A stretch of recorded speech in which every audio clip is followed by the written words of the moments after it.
성경 말씀 봅시다. 에스겔 18장 19절부터 마지막 절까지 교독하는데 중간에 좀 건너뛰고 봅시다. 에스겔 18장 19절에 그런데 너희는 이르기를 아들이 어찌 아비의 죄를 담당치 않겠느냐 하는도다. 아들이 법과 의를 행하며 내 모든 율례를 지켜 행하였으면 그는 정령 살려니와 범죄하는 너 영혼은 죽을지라. 아들은 아비의 죄악을 담당치 아니할 것이요 아비는 아들의 죄악을 담당치 아니하리니 의인의 여도 자기에게로 돌아가고 악인의 약도 자기에게로 돌아가리라. 건너뛰어서 25절 읽습니다. 그런데 너희는 이러기를 주의 길이 공평치 않다 하는도다. 이스라엘 족속아 들을지어다. 내 길이 어찌 공평치 아니하냐? 너희 길이 공평치 아니하는 것이 아니냐? 만일 의인이 그 의를 떠나 죄악을 행하고 인하여 죽으면 그 행한 죄악으로 인하여 죽는 것이요 만일 악인이 그 행한 악을 떠나 법과 의를 행하면 그 영혼을 보존하리라. 그가 스스로 헤아리고 그 행한 모든 죄악에서 돌이켜 떠났으니 저는 살고 죽지 아니하리라. 그런데 이스라엘 족속은 이러기를 주의 길이 공평치 않다 하는도다. 이스라엘 족속아 나의 길이 어찌 공평치 아니하냐? 너희 길이 공평치 않은 것이 아니냐? 나 주어가 말하노라. 이스라엘 족속아 내가 너희 각 사람이 행한 대로 풍문할지라. 너희는 돌이켜 회개하고 모든 죄에서 떠날지어다. 그리한즉 죄악이 너희를 실망케 아니하리라.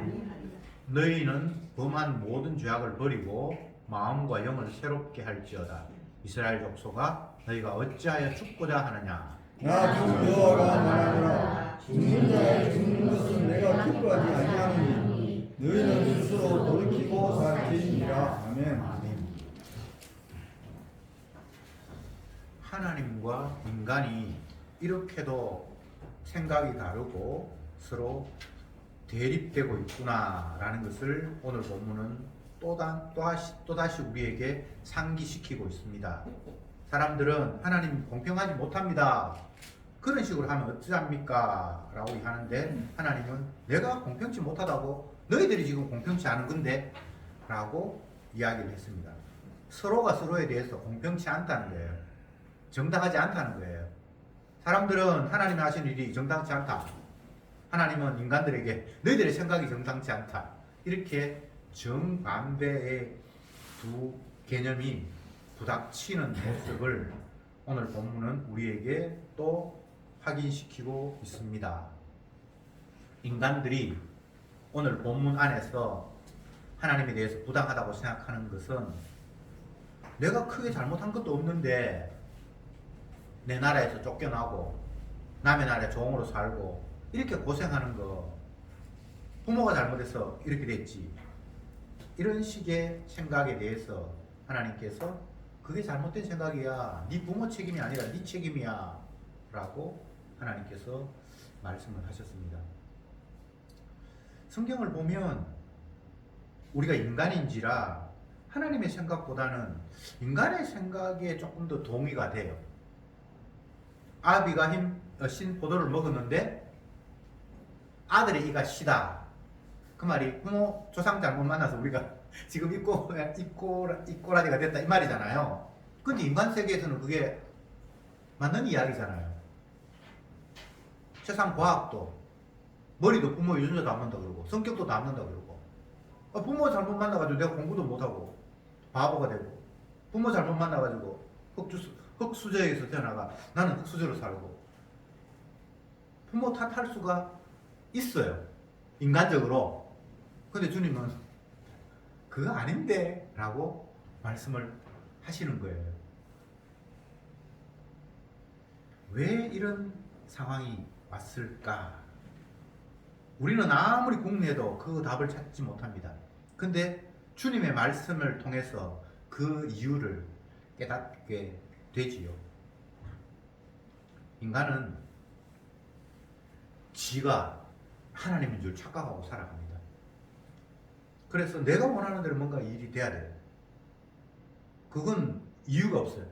선악과 따먹기 때문에 출생부터가 내가 원하는 대로 돼야만 기분이 좋고 평화롭고 즐거움이 생겨요. 갓난애기 태어난 걸 보면 자기가 큰 불만이 없을 때는 빵긋빵긋 웃지만 불만이 생기면 떼를 쓰고 울고 하잖아요. 그건 어떤 의미죠? 내가 원하는데 지금 안 된다는 거예요. 그 어린아이가 세월이 지나서 땡깡 부리는 방법을 어린아이 때는 울고 그렇게 땡깡을 부렸으면 조금 크면 방법만 달라지지 자기 불만을 터뜨리는 것은 똑같아요. 죽을 때까지 하나도 바뀌지 않아요. 왜? 쥐가 하나님도 착각한다니까요. 자기가 원하는 대로 돼야만 된다고 생각한다니까요.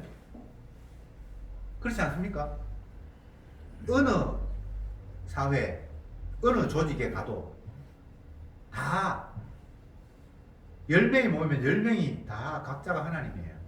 각자 지 소견대로 끌고 가고 싶어요. 그러면 결과적으로 어떻게 되는가? 개판되죠. 그런데 이 사회에서 그래도 유지되는 것은 그 모임 중에 가장 힘이 있고 능력이 있는 사람이 자기 원하는 대로 끌고 가고 힘 약한 사람은 끌려가는 구도가 이 세상의 구도예요. 그거 말고는 없어요. 그런데 그 모습이 하나님 보실 때 정당한가? 정당하지 않죠. 하나님이 자기 원해서 만드는 세상인데 피조물인 인간이 지가 원하는 대로 끌어가려고 하니까 이게 지금 말이 안 되는 거예요. 그래서 하나님이 화를 내시는 거예요.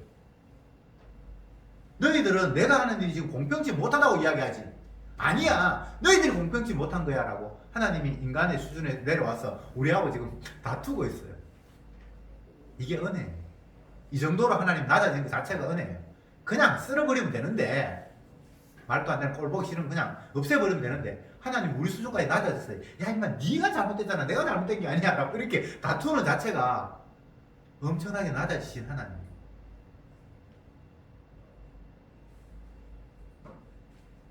어른들이 아이와 대화하는 법을 유아교육에서 설명을 하는데 우선은 아이와 어른은 신체 구조상 아이는 조그만하고 서면 뭐 1m도 안 되는데 어른은 서면 1m 70 정도 되잖아요. 그렇게 뻗떡 서서 대화를 하면 안 된대요. 그래서 아이들 눈높이에 맞춰서 앉아서 아이들의 키와 똑같이 그렇게 해서 아이들하고 이야기를 해야 된대요. 제가 지낸 거 아닙니다. 이게 서로 차이가 나는 어른과 아이들이 아이의 수준이 되어서 아이의 눈높이에 맞춰서 서로 대화를 해야 아이들의 뜻을 알고 내가 말하는 것들을 아이들이 이해할 수 있다는 그 이론이에요. 하나님이 그런 것 같아요. 오늘 본문을 보니까 하나님 우리하고 뭘 다투겠습니까?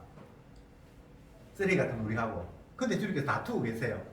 인간은 하나님 이거 불공평하잖아요. 그러니까 야 내가 불공평하냐? 내가 보니까 네가 불공평하다 라고 주님께서 지금 우리 수준에 맞게 지금 이야기를 하고 계시는 겁니다.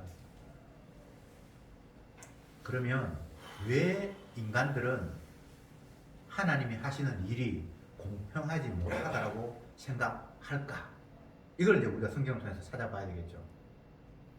인간은 정령 죽을 수밖에 없는 그런 죄인인데 본능상 죽기를 싫어해요. 어느 누구도 죽기를 싫어해요. 뭐 요양병원에서 뭐 다 죽어가는 사람도 죽기 싫어해요. 살고 싶어요. 이건 뭐 이유가 없어요. 그냥 죽음 그 자체가 두려운 거예요. 그래서 사람의 모든 행동과 몸짓은 살려고 하는 거예요. 살려고 발버둥치는 거예요. 그래서 내가 사는 것이 가장 기본이고 그것이 주가 되어서 어떤 행동들이 나오기 때문에 하나님의 말씀이 맞다 아니다 공평하다 불공평하다라는 것도 내 생존 중심으로 생각을 해보니까 하나님 하신 일이 영 마음에 안 드는 거예요. 하나님은 우리를 죽이려고 하고 우리는 살려고 하고 여기서부터 벌써 대충돌이 일어나는 겁니다. 여러분이 한번 스스로 생각해 보세요. 어제 오늘은 아직 시간이 얼마 안 지났으니까 어제 있었던 일 중에 가장 화가 나고 분노가 일어났던 일이 어떤 것인가를 한번 생각해 보세요. 그게 내가 평안하게 살고자 하는 것에서 역행된 일이 발생했기 때문에 분노가 일어나고 화가 나는 겁니다. 하나님 뜻하고 아무 상관없어요. 나는 무조건 살아야 돼요. 그런데 하나님은 우리를 죽이시거든요. 근데 그 많은 일 가운데 정말 내가 죽을 것 같은, 내가 가는 길을 살려고 하는 것보다 마이너스로 반대편으로 가는 그 상황이 일어났을 때 우리는 화가 나고 분노가 일어나는 거예요. 그러면서 하나님, 이럴 수가 있습니까? 다른 사람은 다 잘 사는데 우리 집은 왜 이만 꼴입니까? 라고, 내가 왜 죽어야 됩니까? 라고 묻는 것이 아니라 다른 사람은 핑계를 대면서 저 사람은 안 그런데 나는 왜 이렇습니까? 라고 하나님 앞에 분노를 표출하는 거예요. 이게 인간의 본성이에요. 남 핑계대요. 저 사람은 안 그런데 내 왜 그러냐고.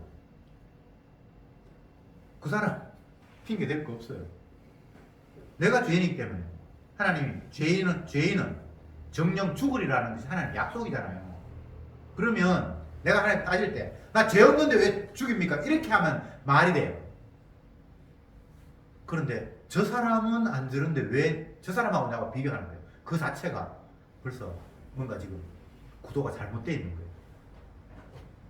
인간은 자기의 모습을 주님이 십자가에 못 박혀 죽으셨다라는 그 바탕 위에서 내 꼬라지를 발견하는 게 아니고 옆 사람하고 나를 자꾸 비교하는 거예요.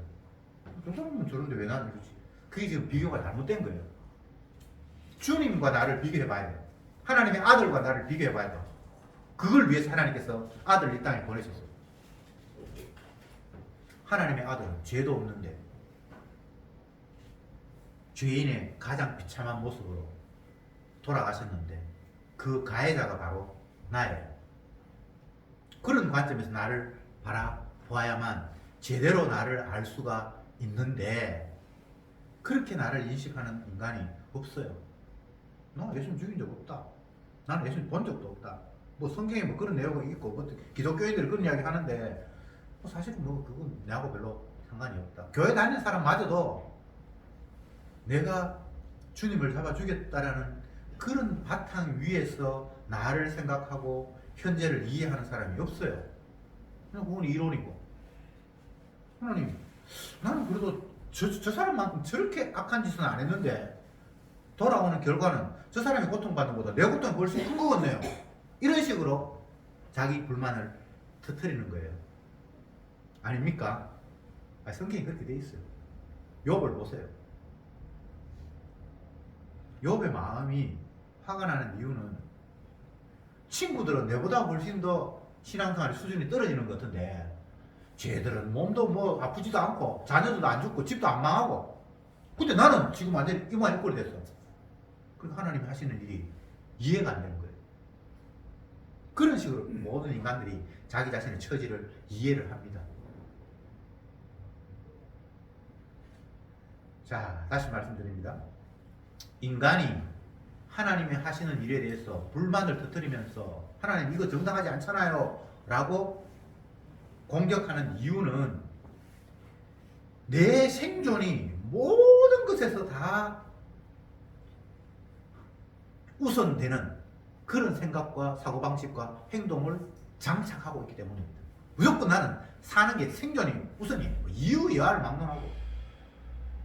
그런데 하나님은 우리를 죄 때문에 죽이는 분이에요. 그러니까 주님은 나를 너 죽어야 마땅하다라고 우리를 죽이고 계시고 나는 뭐 이유 여하를 막론하고 나는 살아남아야 되고 이렇게 하니까 이 대충돌이 일어나는 거예요. 그런데 주님의 은혜가 임한 사람은 지가 죽을 이유를 깨닫고 하나님이 죽이시는 일에 대해서 아멘 하면서 받아들이는 희한한 일이 발생하는 거예요. 이게 성경에서는 은혜가 임했다라고 하는 거예요. 심지어 사도 바울은 빨리 주님 나 데려가 주세요 라고 이야기를 해요. 이 몸을 빨리 벗어버렸으면 좋겠다. 죽었으면 좋겠다 이 말이에요. 뭐 자살하겠다는 이야기는 아니고. 그렇지만 하나님이 아직 이 땅에서 나를 통해서 하시고자 하는 일이 있기 때문에 내가 사는 것도 하나님 앞에 감사한다. 이거 살고자 하는 거하고 종류가 다르죠. 사도 바울이 그 하나님의 은혜를 깨닫고 난 이후에 이런 이야기를 합니다. 내가 살아도 주를 위하여 살고 죽어도 주를 위하여 죽는다. 사나 죽으나 나는 주의 것이다. 그런데 우리의 죄악된 욕망은 무조건 살아야 되잖아요. 살아남아서 하나님 영광 돌린다 이렇게 생각하잖아요. 내가 죽어버리면 하나님 영광 못 돌리고 전도도 못하고 복음도 못 전하고. 그런데 사도 바울은 살아도 그게 주님께서 주를 위해서 살리시는 거고, 내가 죽어도 주를 위해서 주님께서 죽으시는 것이고, 그러니까 내가 살아있으나 죽으나 그건 내 소관이 아니고 주님 것이니까 주님 마음대로 사용하는 존재가 우리잖아 라고 이야기를 하는 거예요. 그런데 우리는 살아도 주를 위하여 살고는 말이 되는데 죽어도 주를 위하여 죽는다는 그 죽어도는 아예 우리 관념이 아예 없어요. 살아서 주를 위하여 영광을 돌려야지 죽어서 뭐 영광을 돌린다는, 그거는 나는 용납 못하겠다는 거예요. 그러니까 그건 주의 것이 아니죠. 지 것이죠. 성경 한 구절 한 구절들이 얼마나 우리가 완악한가를 계속 지적하고 있습니다. 먹든지 마시든지 무엇을 하든지 하나님의 영광을 위해 살아. 그런 인간이 없어요. 먹든지 마시든지 무엇을 하든지 나의 만족을 위해 살아. 내 만족대로 안 되니까 화가 나는 거예요. 에이 죽어불란다. 왜? 내 마음대로 안 된다는 이야기잖아요. 왜 지 마음대로 되는데요? 주님 마음대로 사나 죽으나 주의 것이고 먹든지 마시지 주님의 영광을 위해서 만들어 놔서 주님께서 주시기도 하고 취하시기도 하고 이렇게도 하고 저렇게도 하는데 그게 왜 내 영광을 거기에 개입시킵니까? 그러니까 이 처음부터 인간은 아예 시작부터가 잘못된 거예요. 그런데 이 인간의 입장에서 하나님 말씀을 생각을 해보면 하나님이 불공평한 하나님 맞아요. 제가 예를 한번 들어볼게요. 이스라엘 백성들이 출애굽하는 과정에서 완악함을 바닥까지 다 드러냈습니다. 죄악들을 40년 동안 애굽에서 심판받아야 되는 그들의 모습, 모든 장자가 다 죽는 그 무서운 심판의 그 모습들이 애굽을 탈출한 이스라엘 백성들이 광야 안에서 다 드러내는 거예요. 예를 들면 모세가 하나님의 명령에 따라 시내산에 올라가서 하나님과 독대를 하고 있는데 안 내려와. 그러니까 사람들이 하나님께서 뭐 이제 우리 지도자를 죽이셨는갑다 이렇게 생각을 하고 그들이 구하는 게 뭔가 하면 송아지 금으로 만들어 놓고 이게 우리를 애굽에서 인도한 신이다 하면서 모세를 그러니까 아론을 중심으로 해가지고 그 신 앞에 절하고 난리가 났어요. 모세가 40일 있다가 내려와 보니까 그런 그 모양 그 꼴이에요. 그래서 모세가 하나님 주신 그 계명을 거기서 깨트리는데 물론 뭐 깨트리는 게 여러 가지 의미가 있습니다만 그거 지금 여기 설명할 건 아니고 아론이 그 죄 때문에 막 말씀에 의하면 반드시 죽임을 당해야 돼. 우상 숭배면 안 되는데 쥐가 우상을 만들어 놓고 백성들에게 여기 이게 우리를 애굽에서 인도한 신이라고 하면 절하고 아론이 그 우두머리 역할을 했잖아요. 근데 하나님이 아론을 모세의 기도를 통해서 용서해요. 안 죽여요. 그런데 나중에 시간이 지나서 고라 자손이 모세와 아론에게 너희들만 귀한 일하고 우리는 아무것도 아니냐 하면서 데모를 했어요. 근데 하나님이 고라 자손을 땅을 갈라서 닫아가지고 죽여버렸어요. 아론의 죄가 큰 것 같아요? 고라의 죄가 큰 것 같아요? 아론은 하나님을 대신하는 우상을 만들어 놓고 그게 하나님이라고 했는 그 죄. 고라는 인간들 중에 너희들만 잘났냐? 나도 레이지파인데 너희들만 제사 지내고 어느 죄가 큰 것 같아요? 근데 아론은 안 죽고 고라는 뭐 집안 전체가 다 그냥 땅에 매달치게. 미리암은 모세가 이방 여인과 결혼했다, 구스 여인과 결혼했다 해가지고 그를 비난했어. 어떻게 하나님의 백성이 이방인과 결혼할 수 있냐? 하나님 하지 말라고 그랬더니 자기 생각에는 그게 맞잖아요. 하나님 말씀에 근거해서. 그런데 하나님께서 화를 내면서 내가 결혼시켰는데 네가 왜 뭐냐고 하면서 문둥력을 그랬는데 또 모세가 하나님 앞에 기도하니까 그래 내가 벌을 해도 용서할게 그러면서 일주일 동안만 신 밖에 쫓아냈다가 일주일 후에 내가 낫게 해줄게 해서 일주일 정도 문둥병 걸리다가 다시 돌아왔어요. 성경을 보면 하나님이 공평하지 않아요. 어떤 사람 죄짓다가 죽여버리고 어떤 사람 죄짓다가 용서하고. 요건 성경을 찾아보는 게 중요한데 요건 한번 찾아봅시다. 인간 생각에 공평치 못한 하나님을 지금 발견하고 사무엘하 7장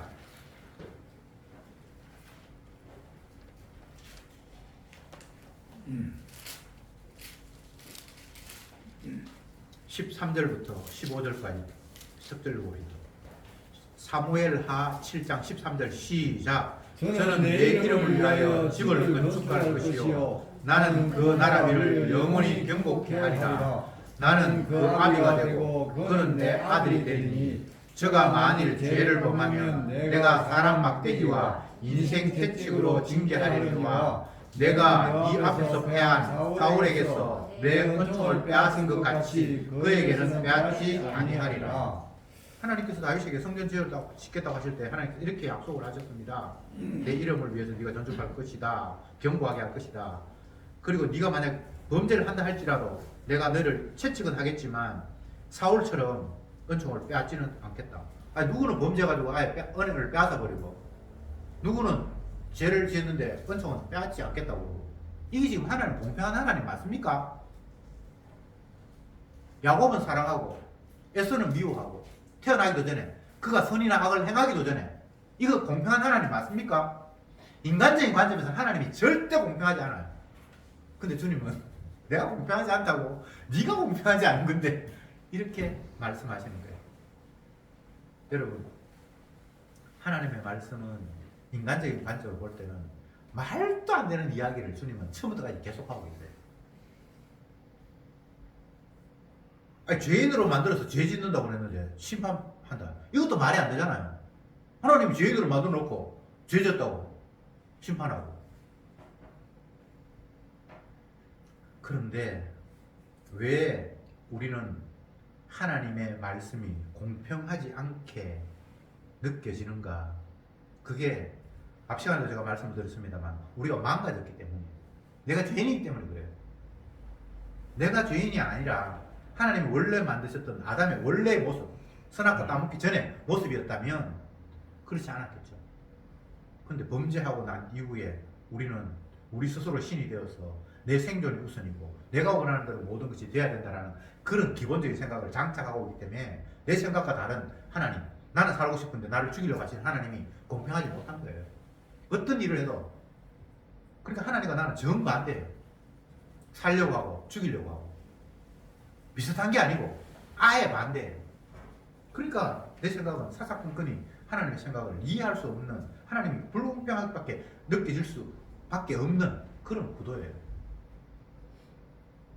성경을 읽다 보면 그런 구절이 한두 가지가 아니에요.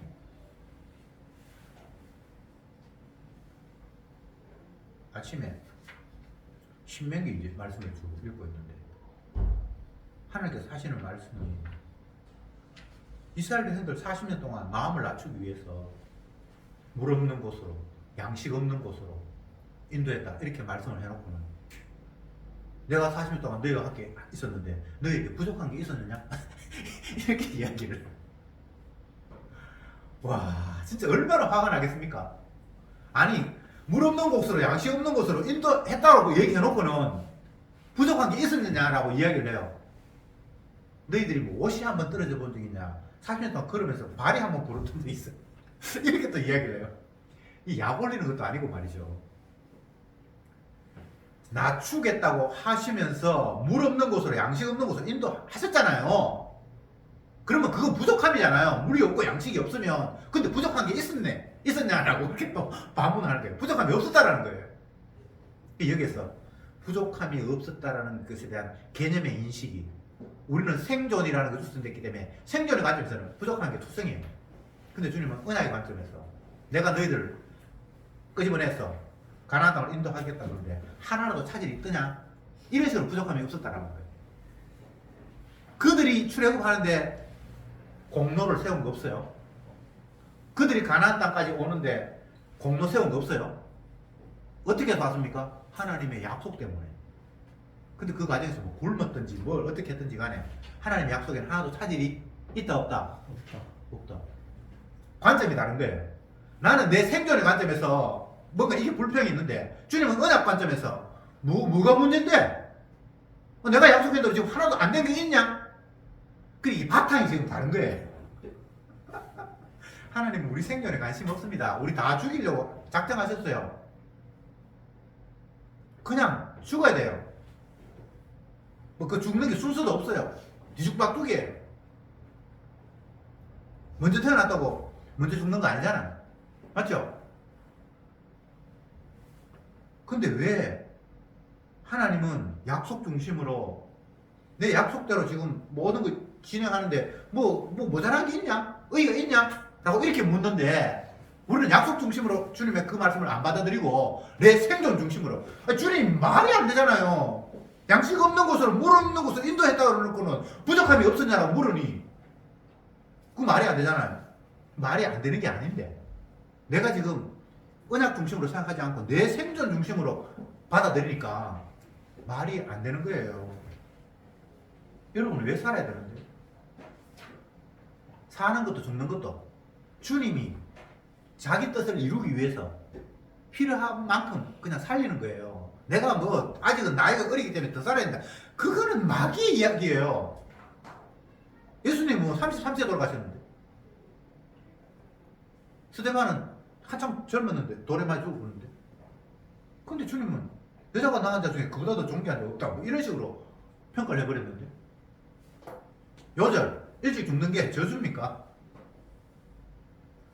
우리는 살 가치도 없는 존재예요. 너희는 수에 칠 가치도 없느니라. 주님이 말씀하시잖아요. 수에 칠 가치도 없다는 말은 뭐 있으나 없으나 뭐 100명이 뭐이나 1000명이 뭐이나 그거는 뭐 100, 1000이라는 거는 우리가 카운트 숫자를 세니까 그게 100보다 1000이 많고 많이 많은데 주님 수에 칠 가치가 없다는 건 하나나 많이나 아무 상관이 없는 거예요. 그만큼 주님은 인간을 아무것도 아니라고 생각하는데 우리는 그렇게 생각하지 않는 거예요.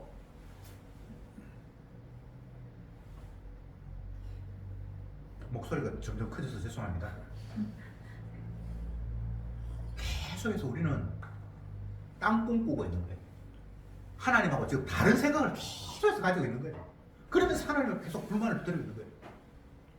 성경은 오늘 그 이야기를 지금 하고 있습니다. 네가 지금 엉뚱한 생각하고 있잖아.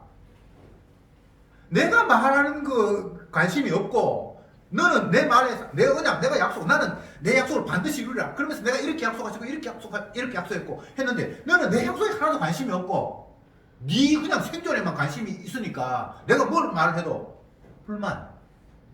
뭐 하나님 이상한 하나님이네. 아니, 내가 볼 때 네가 이상해. 지금 하나님하고 우리하고 지금 이렇게 지금 싸우고 있는 거예요. 참 이런 말이 아멘으로 받아들이시면 이거는 이미 은혜가 임한 사람입니다. 끝까지 인간은 자기의 능력으로 자기를 포기할 수가 없어요. 내 생존 포기할 인간이 아무도 없어요. 내 생존 중심으로 생각하는 것에서 벗어날 인간이 아무도 없어요. 그런데 언약 중심으로 주님이 일하시고 내 생존 중심이 이게 하나님 언약을 방해한다는 것들이 받아들여지는 게 이게 기적이에요. 그래야만 된다라는 걸 아멘 하는 사람이 이미 은혜가 임한 사람이에요. 물론 뭐 그렇다고 해서 다시 안 돌아가는 건 아니고 또 돌아가서 또 내 생존 중심으로 생각해요. 그렇지만 이 말씀 앞에 그래 내 생존 우선이 아니라 주님의 약속이 우선이지 라는 이 말에 동의가 되고 아멘이 되면 이건 주님의 긍휼이 이미 임한 거예요. 어떻게 이런 생각이 있을 수가 있겠습니까? 에스겔 선자도 그렇고 사도 바울도 그렇고 이 사람들은 하나님 말씀이 지금 아멘이 되잖아요. 고통 안 받는 거 아닙니다. 똑같이 선지자도 고통받고 아픔을 느껴요. 엘리야가 선지자 생활할 때에 하나님께서 이스라엘 백성들이 완악한 죄를 범했기 때문에 3년 6개월 동안 내가 비를 안 내리겠다라고 말씀하셨잖아요. 그 말 한 본인은 비 많이 내려서 양식 풍족하게 먹었습니까? 그 고통 속에 자기도 똑같이 포함이 되잖아요. 근데 그 사람이 이스라엘 백성들이 원망을 해서는 그런 원망은 아니거든요. 물론 중간중간에 원망이 나와요. 원망이 전혀 없는 거 아니에요. 그렇지만 그들하고 생각이 지금 다르잖아요. 사도 바울도 마찬가지. 오늘날 성도도 마찬가지예요. 성도가 주님의 죽이심 속에 제외된 사람이 아니에요. 우리도 날마다 죽어가요. 성도가 뭐 성도 아닌 사람이 다 죽어가요. 그런데 성도는 가끔씩 은혜가 임하면 자기의 죽어감을 당연시하면서 받아들이는 은혜가 있어. 24시간 그러면 좋겠는데 그건 아니고 순간순간 은혜가 임하면 그래 주님이 나를 마땅히 죽이셨지. 선악과 따먹으면 정령 죽으라고 했는데 내가 죽어야 내가 마땅하지. 그 말이 아멘으로 수용이 된다는 게 얼마나 큰 놀라운 은총입니까? 이건 인간의 본성으로 도저히 나올 수 없는 거거든요. 교회에 나오는 이유가 하나님 말씀을 읽는 이유가 내 기준이 아니라 주님의 기준이 무엇인가를 확인하고 주님의 기준과 내 기준이 달랐을 때 내 기준을 철폐하는 그런 은혜를 갈구하면서 말씀을 듣고 교회에 나오는 거잖아요. 물론 복음이 아닌 교회는 내 살려고 교회 나오지만 은혜가 임한 사람들은 내 생각이 하나님의 말씀 앞에 얼마나 반대되고 교만한가를 깨닫고 하나님의 약속과 언약 앞에 내 생존이라는 것들이 철거되어야 된다는 것들이 수용이 되잖아요. 이게 얼마나 큰 은혜입니까? 하나님은 자기 뜻대로 하십니다. 살리기도 하시고 죽이기도 하시고. 왜? 자기의 필요에 따라서 활용하시는 것이 피조물이기 때문에. 해와 달을 하나님이 만드셔서 활용하시듯이 사람들도 만들어서 주님이 활용하시는 거예요. 내 목적이라는 건 있을 수가 없습니다. 근데 우리는 끝까지 내 목적을 포기하지 않잖아요. 그러니까 하나님 앞에 불공평하다고 하나님 그럴 수 있습니까? 라고 삿대질하는 그런 분노가 우리에게 날마다 유발되는 거죠. 어떤 경우에도 인간의 뜻 관철할 수 있는 그런 세상은 없습니다. 하나님은 우리의 요구를 들으시는 분이 아닙니다. 앞 시간에 로마서 말씀을 살펴보았죠. 다른 박진함으로 말미암아 되는 것도 아니고 원한다고 되는 것도 아니고 모든 것들은 하나님이 자기 기쁘신 뜻대로 한다. 구원이 되었건 영생이 되었건 복이 되었건 저주가 되었건 하나님은 긍휼히 여길 자를 긍휼히 여기고 강팍히 할 자를 강팍히 한다. 여기에는 인간의 행위와 관련이 있는 게 아닙니다. 하나님의 그냥 기쁘신 뜻이에요. 그런데 우리는 내 기쁘신 뜻을 자꾸 거기에 이렇게 들이밀어요. 하나님 이게 내가 원하는 건데요. 내가 뭐 많은 건 원치 않잖아요. 이 정도는 들어주세요라고 계속 그런 거 없습니다. 하나님 우리 뜻 안 들어요. 죄인의 뜻을 들어서 어떡하겠습니까? 우리는 생각하는 것이 어릴 때부터 악한데 하나님 나를 죽이려고 작정하셨는데 그게 하나님 약속인데 나는 살겠다라는 전제하에 뭔가를 자꾸 요구하고 있으니까 이게 어떻게 하나님께 들을 수가 있겠습니까? 그럼 하나님의 언약 자체가 다 무너지는데 죄를 범한 자는 심판받는다라고 그게 하나님의 약속인데 죄 범한 내가 살려주세요 살려주세요라고 하니까 이게 지금 말이 안 되잖아요. 삶은 반드시 주님의 말씀 속에서 죄인이 심판받는 것에서부터 삶이 새롭게 출발합니다. 죄 지은 내가 아직 100% 안 죽어서 계속 삶을 연장하는 게 이거는 삶이 아니에요. 이미 이건 죽은 거예요. 진짜 삶은 이 헛된 이 생명이 죄로 말미암아 심판 받아야만 거기서 이제 새롭게 삶이 출발하는 게 하나님의 약속이에요. 예수님이 이 땅에 오셨습니다. 죄 때문에 자기 백성의 죄 때문에 본인이 저주를 받아서 죽었습니다. 그걸로 끝났습니까? 아니잖아요. 죽은 그를 하나님이 다시 살렸잖아요. 거기에 새롭게 생명이 시작되는 그런 하나님의 능력이 작용합니다. 그래서 우리는 반드시 죄 때문에 죽어야 되고 일단 죽어야 거기에 주님의 부활의 생명이 이제 그 이후에는 전개될 하나님의 약속이에요. 근데 내가 안 죽고 버티겠다는 이게 좀 어떤 도대체 어디에 근거한 생각입니까? 그 마귀가 심어준 생각이겠죠. 한 번 죽는 것은 하나님 정하신 바예요. 그 후에는 심판이 있다. 심판을 해서 주님의 피가 있어서 구원을 하고 주님의 피가 없어서 멸망을 하고 이렇게 되는 게 하나님의 약속이잖아요. 근데 죄가 있는데 주님 나 용서해 주세요. 나 천국 가게 해주세요. 이거는 하나님의 약속이 아니잖아요. 약속이 아닌 걸 붙들고 아무리 여러분들이 악을 쓰고 발버둥 치고 해보세요. 뭐가 되는가? 하나님은 약속대로만 하시는 분인데. 결론을 맺겠습니다. 하나님이 우리에게 네 생각은 내 생각과 다르다, 정반대다라고 말씀하셨을 때 우리는 내 생각이 잘못됐다라는 것을 깨달아야 되겠죠. 그리고 더 이상 그것을 고집하지 말아야 되겠죠. 그리고 주님의 생각에 아멘 하면서 계속해서 그 생각에 내가 마음이 끌려가야 되겠죠. 물론 뭐 제가 이렇게 이야기한다고 해서 그게 되는 건 아니고요. 주님이 그렇게 하시는 거예요.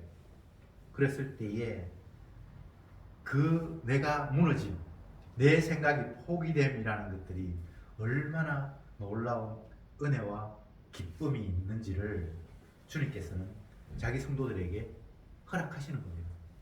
내가 주는 평안은 네가 기대했던 세상이 주는 평안과 종류가 다른데 너 그거 한번 맛볼래? 물론 원해서 되는 것은 아닙니다. 원함으로 말미암음도 아니요 다른 밖에 돼서 평화가 오는 거 아닙니다. 그러나 주님은 자기 백성에게 세상이 주는 평화가 아닌 주께서 이루신 그 십자가의 평강을 우리에게 선물로 주십니다. 그래서 성도는 찬송할 수 있는 거예요. 지 환경이 달라지고 변하는 게 아니에요. 내 욕망이, 내 살고자 하는 그 욕망이 없어지는 것도 아니에요. 똑같이 그냥 있어요. 그런데 이런 우리에게 주님이 네 욕망 그거 내가 원하는 거와 정반대인 줄 너 아냐? 했을 때에 나도 모르게 맞습니다 주님. 이거 제 욕망이었고 마귀의 종로로 돼서 생각하는 잘못된 생각이었군요라고 깨달아지고 그리고 나를 죽이시는 것이 주님의 긍휼과 은혜였다라는 사실을 또한 깨닫게 됩니다. 그래서 사도 바울처럼 내가 이 몸을 벗어서 빨리 주님과 함께 그하는 것을 원한다라는 그런 마음도 성도들에게 주시죠. 원한다고 되는 건 아닙니다. 그런 마음을 주신다고요. 예, 그래서 사나 죽어나 뭐 살아도 어차피 이거 주님의 것이니까 주님이 자기 영광을 위해서 살려두실 것이고 나를 데려가도 그것이 주님의 영광을 위해서 데려가시는 것이면 이것도 문제 없고 저것도 문제 없고 먹어도 마셔도 뭐 어떤 일을 해도 문제 없어요. 왜? 주님이 자기 영광을 위해서 하시니까요. 이게 주님이 우리를 이끌어 가시는 방법이고 이 속에 있을 때 그는 주님을 찬송하는 자리에 있는 자입니다. 기도합시다. 주님, 오늘도 말씀을 통해서 주님의 생각과 우리의 생각이 정반대이고 그런데 그 반대로 끝나는 것이 아니라 내 생각이 맞고 주님이 잘못됐다라고 여기는 이 마음이 바로 저들의 마음임을 오늘도 들키게 하시니 참으로 감사합니다. 이제 내 생각이 무너져야 한다는 사실을 또한 인정합니다. 날마다 우리를 복종케 하시고 오로지 주님의 뜻대로만 이루어지는 그 사실 앞에 끌려가면서 감사하고 찬양하게 하옵소서. 예수님의 이름으로 기도드리옵나이다.